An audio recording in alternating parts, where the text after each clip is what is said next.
Hi. Today we're going to focus on healing from spiritual abuse. We have covered different perspectives of what constitutes spiritual abuse, the characteristics of a spiritual abuser, and what draws people to spiritual abuse or abusers. Today I'm going to try to attempt to stay focused on healing from each of those aspects. But if you know me at all, or if you watched any of my other videos, I have a tendency to be a bit of a rabbit trailer. So hopefully it helps someone, whatever trail I go down, because I consider that part of the journey, and that is who I am. So I'm trying to stay very honest with who I am. I'm going to start with legalism and how it affected me and what I did and am currently doing to move past it or to know where it belongs. I'm going to speak from the heart.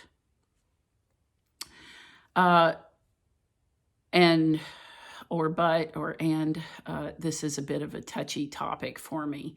I find this taking more time than the other topics did, so I'm trying to be organic with it. So it could be 2, 3, maybe even 4 videos on healing from spiritual abuse. So hopefully it helps. And I'm going to just jump in. And a lot of this history starts in my childhood. So I'm going to speak a little bit on that. Since there is quite a bit of bad information from when I was a child, I had to deal with that, especially in reference to my own children. And I'm going to talk a little bit about the bad information from my childhood. The bad information was not solely placed on spirituality. I also had bad information emotionally and mentally and physically and all kinds of ways. So it became a cyclical thing. So I found that I was, I struggled in areas that maybe if someone was doing something responding in a healthy way to a healthy person, that it would have been a good way to respond. And it's hard for me to always know what was abuse, like intended abuse, and I don't know that people come out and decide that they're going to be abusers or abuse someone. I'm not saying that, but sometimes it's just because it can be because a person becomes controlling and they want their way to be the right way, or they know it to be healthy, so they keep hammering that home. It makes me think of this story that I heard about 2 young boys. I used to work at a behavioral center, and I'm pretty sure this is where I heard it, but they were 2 young boys and raised in the same home, and their father used to wrestle them when he would get home. Like, they would play wrestle and sometimes tickle and stuff like that. And the father, one of the sons, loved it, and he thought it was wonderful, and it was a bonding experience for him. But the other son became very damaged by it. And I have to tell you that the damage didn't come from the play wrestling or the tickling. The damage came because there could be no discussion, and the child had no place to say, I don't like that. Can we do something else? Is there another way we could do this? So I think that sometimes abuse happens because the person who's in the position of authority refuses to hear another way that it could be done. So I'm not saying that the intent was to hurt, but it can come from a selfish place. And I'm not just referring to others, I'm talking about myself, because I do see that happens to me with my own children, with counseling sessions, with friendships, with all kinds of things. Like, if you can't handle that, that's your problem. Like, I'll turn into that. But the reality is that everyone's different and their experience is different. And I really just I have the right to act that way, but the result of that does not end well. So hopefully that explains that a little bit. So working on this, especially from the perspective of helping my children deal with it, and that's been a process in and of itself, just so you know. First, I want to tell you that I had to know what I believed, period. And the thing is I hear a lot of people say that it doesn't matter what you believe. And I don't know if they're always saying it in reference to to themselves, but and not to the rest of the world, like it doesn't matter what other people believe. But if it's in reference to themselves, I would tell you that, I mean, it's okay for you to think that. You can think whatever you want. But as far as I'm concerned, understanding and and at the very least doing research and thinking about it and deciding whether it was something that I should believe in or not believe in. And, I did research, I thought about it, I spent time asking other people. Sometimes I just sat in deep thought, and in reflection of my own life. And that gave way for me to figure out some of the things that I believed in. I'm not referring to what you believe in. I'm referring to the need to know that you believe in something. And if you do, standing firm in that position. Since I didn't really know what I believed in, I found myself portraying that to my kids. And they began to not know what they believed. And so they ended up being pulled in different directions and not really knowing what they should or shouldn't believe in. And I'm not saying that I'm the gauge for them to know what they should or shouldn't believe in, but I am the gauge for them to understand the importance of it. I hope I am expressing that in a way that you understand what I'm saying. Being pulled in different directions. Also, it can really rock a kid's world when they find out that if you just don't necessarily believe in something and you're just following an institution or a person, man, when they fail, it will rock your kid's life, because they will find out that, the world isn't the way that they were told, or spirituality isn't what they were told it was. It's dangerous. So it's really important as a parent, especially for you to know what you believe in. And if you're not a parent, it's important for you just to know what you believe in for you. I just wanted to include both aspects of that.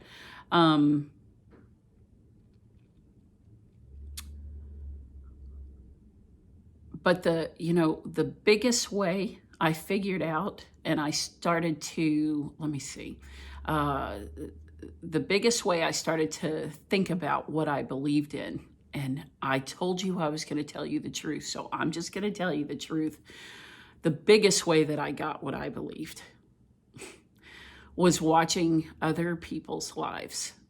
I know that sounds funny, but I thought about it. I've really thought about this, and it's really because I watch other people. Maybe that's not how you do it, but I really do listen to what people say and watch what they do. And maybe it's because I'm still like a kid, but I do that. I do it now, and I did it then.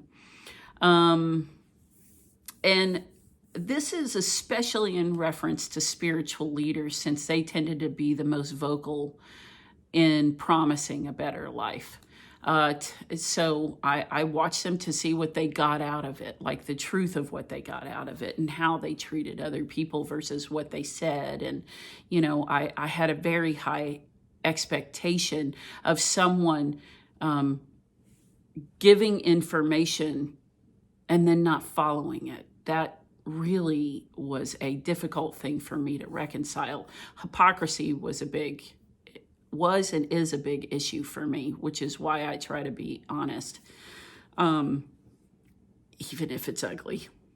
That sounds funny to me, but actually I was reading a Bible verse recently that said, "This is how everyone will recognize that you are my disciples, when they see the love you have for each other." And John 13:35 says that. So it didn't really make me I didn't feel bad anymore, because I really was supposed to know that it was the truth based on how other people lived. So that's how I would know. So I guess it wasn't as weird as I thought it was. People are apparently always watching. I can't say what other people are watching for, but I can say that I was watching that I was watching for people to be and live what they said was their reality, especially in reference to spiritual leadership. Maybe that's just saying I was watching to see if people were hypocrites, but I have to tell you that that's not actually that was never my intention. I was just trying to find people that had what they said they had, because I wanted something better, not just someone telling me that they had something better. Here's what I focused on when noticing people or spiritual leaders who weren't hypocrites. So I'm just going to tell you some things. One, they said they were hypocrites. Like, they admitted to their failings, and they were honest about their failings, and they are honest about their failings. This is also a cyclical thing, is that I notice that people have a hard time being, like, especially in a spiritual leadership position, they tend not to tell the truth of their situation because they don't want to appear like God is not good, or they don't want to appear like, well, my life is hard, so hopefully that people won't think that I am doing something wrong or I'm living in sin.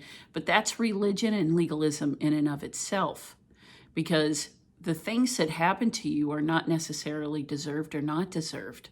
It's just life. Stuff happens. Like, good things happen to bad people and bad things happen to good people. Like, that just happens. It's life. So how do we reconcile the idea? I mean, if we think that only good things happen to good people or doing the right thing, or only bad things happen to people who are doing bad things, then that's like a Santa Claus perspective. You get coal if you're bad, but if you're good, you get all the gifts. But how does that even out, and how does that work with children of poverty, or children who live somewhere else or do not have the ability to have that kind of stuff? So to me, it's kind of like saying that. It's like, okay, well, in my life, it's because I do everything right, so I get all these blessings. Anything outside of that is not my doing. It has something to do with an outside force that's attacking me. But the reality is that we're human, and sometimes we have issues we don't even know about, and it creates consequences in our own life. And unless you're willing to actually face that you could have some part in the thing that's happening in your life, you'll always be a victim, and it'll always be you being attacked by other people or other things or entities or whatever you want to call it. This is not something, people who are being honest about their failings, it's not something that I actually see very often. I do see it, but I don't see it very often, even to this day. But I would tell you that this is a huge telltale sign of honesty. They are honest about themselves and their life. Now, you may ask yourself, are you saying that all spiritual leaders have issues? Yes. Yes, I am. They all do. We all do. I would consider myself to some degree a spiritual leader. And as if you have not figured it out, I have lots of issues. And I'm not comparing myself to others as if just because I have them, other people have them. I'm stating it just from the perspective of humanity, who doesn't and who hasn't had any issue in their life. And if they aren't aware of their own humanity, then you already have a problem. Now, that doesn't mean that people don't grow and move past issues, but it does mean that they must know that the growth is endless, and it never puts you above anyone else. They openly care about other people, even on their time off. It's not a 9-to-5 job. I am not implying that spiritual leaders don't deserve time off. I am focusing on the passion of the leader. So hear what I'm saying here. It's more about the passion. If someone treats it like a job, it is a job. and it doesn't necessarily encapsulate who they are. So if you're fine with following someone who doesn't have a passion for what they're doing, because sometimes, that's just the way that it is, then you'll probably see that. Third, they don't have all the answers and consistently point to you the focus of their belief, like mine being Jesus. No human is the answer according to the belief structure of the Bible. The only answer is Jesus. So I can't be the answer. Like never. I'm never going to give you something that you can't find on your own. So I hope I'm expressing something that goes beyond me. It's more about the person that I follow, or the God that I follow. So now from that, I'm going to go back to the legalistic part. I told you about the rabbit trail. I was duped into believing that the law would save me because I believed way too much of what I was told and did not find out for myself. That meant that I had to learn about what I believed once I knew the foundation of what I believed. So what I mean by foundation is that I knew that I believed in God. I believed in the Trinity, God, Jesus, and the Holy Spirit. So that's what I believed. So I knew that was my foundation, but anything past that relationship, I just knew the name. I mean, doesn't that work for anything? It's like, if you don't have a relationship with someone, I've used this example, and hopefully it's not too ridiculous, but Tom Cruise. I have never met Tom Cruise, but I know a lot about him as far as I know by reading some magazines, okay? Well, how much do I really know? Because I've seen him in some movies and read about him in a couple of magazines. Do I know what he likes, what he doesn't like? Do I know how he feels about things? I don't know any of that stuff because I do not have a personal relationship with him. So I figured out, like, I'm sure, obviously I figured it out through revelation, or through the Word of God, I should say that. Through the Word of God, I found out that relationship becomes something more when I find out what God thinks. And the only way you can get that is through His Word. It isn't going to come to you on your own, and it isn't going to be told to you by another person. And that's not saying that it can never be from another person. It can, but only after you know how to filter through that stuff. So first you need to know what you believe. Then you need to sort of research and do some work on your own of what you believe. Like for me, I believed in God, but didn't know exactly what that meant. And I hate to use the word lazy, but technically it is a word that I'm going to use because it's kind of the truth. I was lazy for a long time, of course, because I relied more on what I had been taught, especially since it was abusive. It made it easier for me to believe. So, like, it's like right now with anxiety. If you lived your whole life with anxiety and nothing really fed into that anxiety, wow, this pandemic must be like, jackpot for anxiety, because now it's like, now I have a reason to be anxious. So it draws you in. You've heard the saying, misery loves company, all that kind of stuff. It sort of draws you into that. So the abuse, I was drawn into the abuse because it was easier and more comfortable, not like a fuzzy blanket pillow kind of comfortable, but comfortable because it's what I knew. It was easier to fall into that than it was to search out something different. And it was even easier for me to say that that there are no good spiritual leaders, or everybody's bad, or, it was just easier for me to be imperialistic or to be one-dimensional when it came to everything. And that is a little out of laziness, but it's also because I had no other information.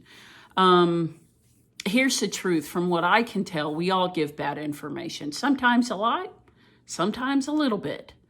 But if I don't know what I believe, how do I sift through info to get what is good?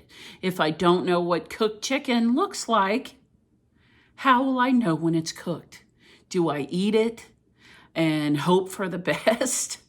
Get salmonella? or hate the taste? Or do I learn about it? Do I practice cooking and tasting so I always know good cooked chicken? And I'm sorry I'm using that analogy, but probably I'm hungry. Sometimes I took what was handed to me, knew it wasn't good, but was too lazy to do anything about it. So I just complained and ate it anyway. That's heavy, right?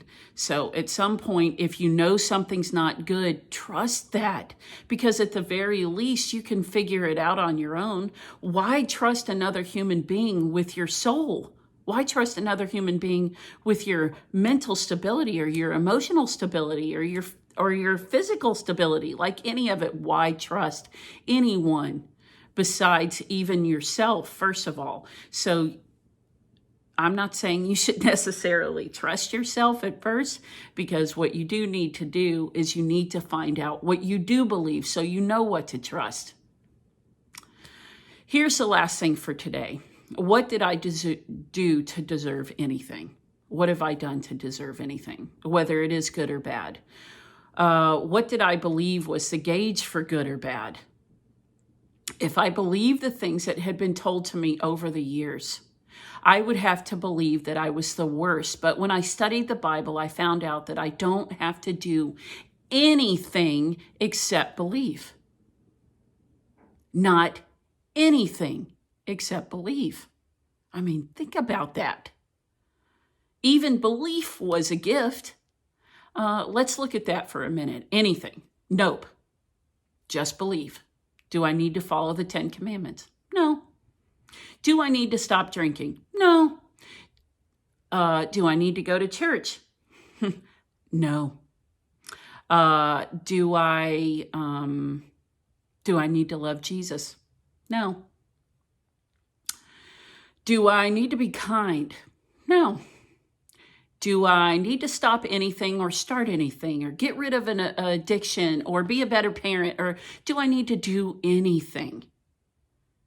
Anything, from what I can tell, means anything. So no, there is nothing that I have to do other than believe. Okay, so I think you probably get the point. I do. I did not have to do anything except believe. Even the belief itself was a gift, like I said. So if I could do that and had not before, then change could happen, even though I had none of the information. I could trust that. God has shown me constantly new information about how to live a good life, and that is measurable. Like, that good life is measurable. That gift of belief has led me into a relationship, like we talked before, that teaches me the truth of the gauge of my personal relationship with God and my life. Because the biggest thing is that it is all happening internally, which then shows up in an external result. It's all based on a relationship with God, that He is perfect, not me. It takes all the pressure off me to be something I don't know how to be. He even taught me responsibility for my choices, because for me it has bred power and confidence to rely on something that is bigger than what I could come up with. I don't even give my opinions on other people's lives anymore. Why? I can now see that opinion means nothing. Look at social media. Where has any change taken place just by saying what you think and not living it? Like giving other people a hard time for not being givers when you're not a giver. Like giving, well, the wealthy don't give anything away. Well, what was I giving away? The thing is that it taught me to be responsible for my own life and stop being responsible for everybody else's. It's a good way to live, I'm telling you, people. And now we are back at making sure your life lines up with what you're saying. So on that note, I am going to stop because this has gone on for a little bit. I'm going to continue this conversation on Friday with more information on healing from spiritual abuse. I may be going even longer than 2 parts for healing, as you can tell, but we shall see. So remember to share and reach out. And I just want to say thank you for listening and helping me and others pay it forward. Thank you.